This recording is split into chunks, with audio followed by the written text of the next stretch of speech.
Alright, hey, what is up, YouTube? I haven't done this in a while, but it's really difficult to even get enough pictures of this guy up. Not that I'm that proud of it, it's just kind of hard to do this guy. But this is the 2004, I believe, vintage collection version of Boba Fett. As you can tell, I have just about totally repainted the entire figure, except for the clothing. This guy is a total repaint. The only thing that I've airbrushed on this guy were the base coats, which was primarily just really the green and the yellow. Everything else was done with a brush, hand painted.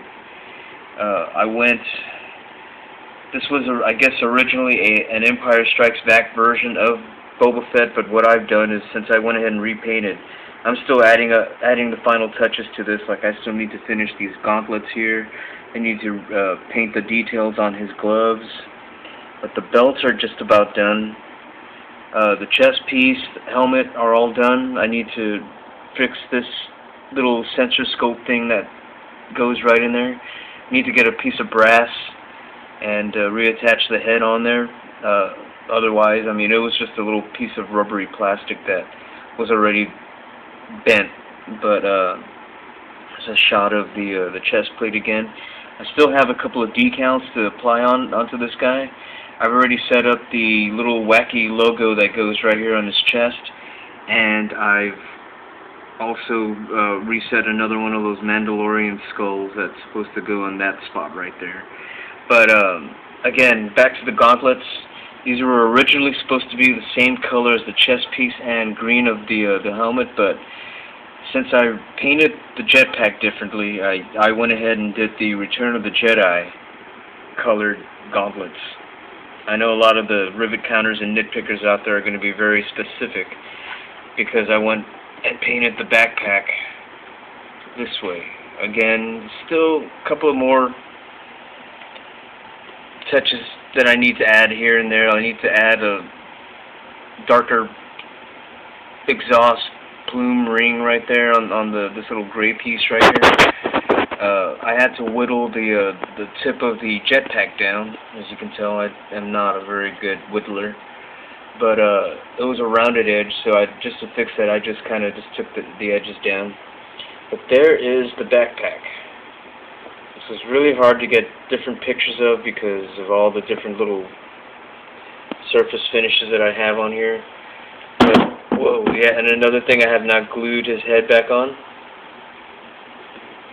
But this, again, is the jetpack. The Return of the Jedi version, I believe. Because the color that it came in was just all simple green. I mean, there was absolutely no color to this. I've seen both of them. I like the look of this one more, just because there's a lot more to do with the surface here. But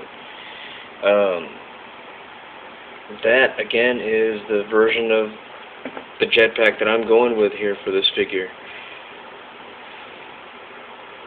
And you can see some of the chipping, some of the little damages here and there. But again, a few extra details to go on this guy. Again, I didn't glue the head back on. This guy's fully articulate also. I did not glue the head back on, as you can tell, but I think it looks better when it sits just on that little peg. It doesn't make his neck look so short, and it kind of makes him, I think it makes the character look a lot better, a lot more, except for when you catch that area. But I think it makes him look a lot better.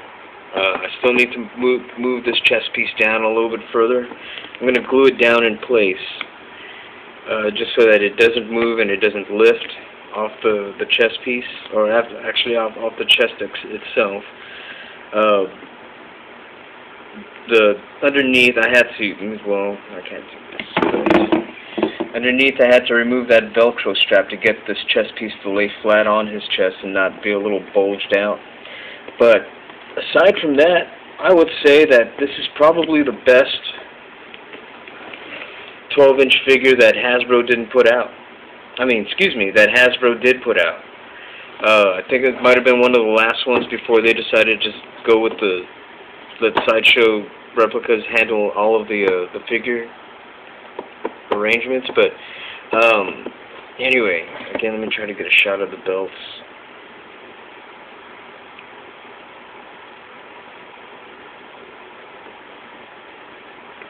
These are just something a little different. I probably have hit a stall in working on all the vehicles, but this figure kind of helped kill the edge, and with enough surface areas on here, I mean, I was really able to kind of go crazy with the figure again. I hope it looks good. I hope it looks better than what it was before. I mean, it kind of just had that typical Hasbro stencil tape paint app look to it. But before I go, I have one more project to show off. This is something that's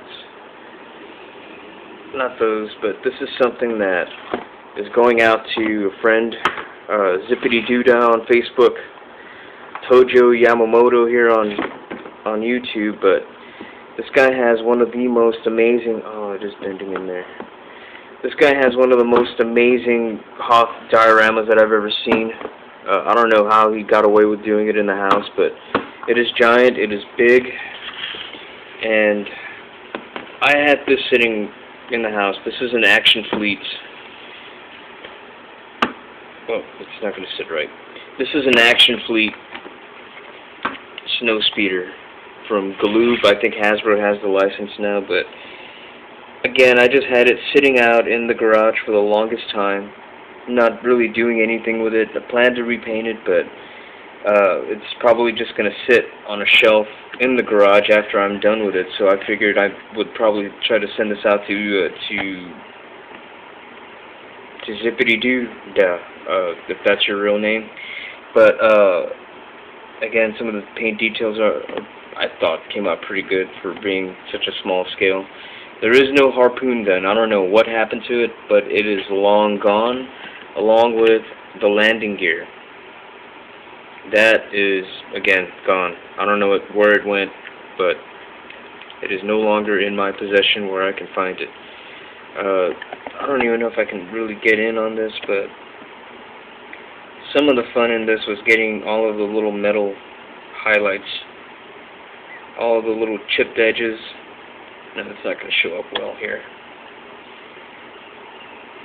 And you know, I just can't go on one project without having some kind of metallized finish to something on it.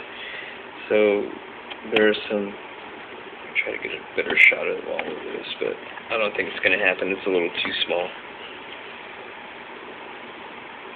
But that is, again, going out to a really cool Hoth Diorama. If you haven't seen it yet, where have you been? What rock? I mean, but it's all over Facebook. It has been on. It has been featured on Stan Winston's School of Character Art. They have a page on Facebook, and it was featured there as well. But again, there is some Snowspeeder action right there. The weathering is subtle, I think. You know, well, compared to the stuff that I usually do, that, you know, just does not look like it's been touched in the last quarter century. But those open. I always thought that was probably the coolest part of the Snowspeeder, is using these to break. There's a wedge figure in there, and then I just also had an extra little X-Wing fighter pilot in there with the red dots. I don't know what Dak's co-pilot looked like, so I'm just going to leave it up to the imagination of Zippity Doo, excuse me, to go and take care of that himself if he wants to. But that is all that I've got for now. I'm just about at the 10-minute mark. I think I've rambled on long enough. Again, Snowspeeder this time around, and what I think is probably the coolest Hasbro figure to ever come out before they quit doing them. The hands here are sculpted in and really kind of in a fixed position, which is fine. I mean, it's just going to sit on a shelf, my shelf anyway. But the thing that I really like about it is that this is not like all of the other figures where they just have those big giant Mickey Mouse hands that make everything look out of scale. Every 12-inch figure that Hasbro ever put out with those Mickey Mouse hands all look like midgets. This one, the arms are a little short, but for the most part, he looks like he's almost in scale with everything. So, one of my favorite figures. I'm gonna hate to lose it, but it's gonna go on sale on our Etsy page over at Etsy.com. You can look us up at Samurai Geek Designs, or if you're on Facebook, you can look me up. My name is I'm gonna put it out there on the inner space, but my name is Michael Cervantes. I'm on Facebook. You can also find my stuff at Screaming Samurai Studio or Samurai Geek Designs, which is a business that I run with my wife. But that's it for now. I'll see you guys later. You take care. You have fun. Happy modeling. Bye.